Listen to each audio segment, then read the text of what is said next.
As Christians, we need to stop putting out an image of perfection. I'm not saying to not try to be perfect. We should be trying to follow in the steps of Jesus. We should be trying to be perfect. We're never going to amount to or live up to it because nobody can do that. Only one man did that, and that was Jesus. But we are told as Christians to follow the path of Jesus and to try to be a reflection of him and try to imitate his footsteps.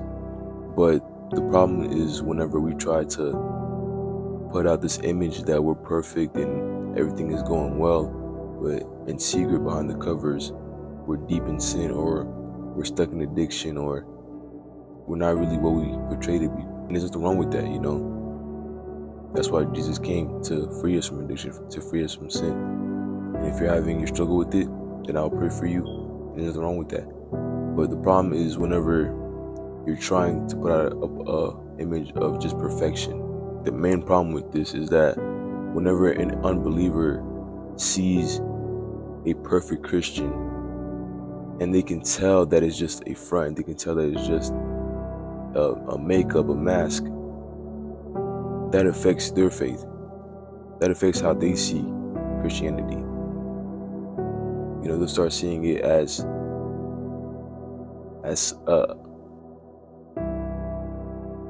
they'll start seeing Christianity as just putting on a mask and putting on this persona of perfection. That's what they'll see it as. But imagine if you're a Christian and you see an unbeliever going through something that you used to go through, going through a certain sin or addiction that you used to go through, and you go up to them and you speak to them and connect with them, and you relate to them on how you used to go through the same sin or addiction. Imagine what that can do. Imagine the connection that you can build with that. They can see that he's just like me or she's just like me, but now look at them now. Look what God has done for them now. Jesus didn't come to shine light on righteousness. He didn't come for the righteous. He came for the sinners. He came to call out sin and to love the sinners. That's what we should be doing. Instead of shining a light on our righteousness and our perfection, we need to shine a light on our sin and our imperfection and allow it to connect to others, to relate to others who are going through the same things that we are. The sin is a darkness, and darkness can only be taken out by light.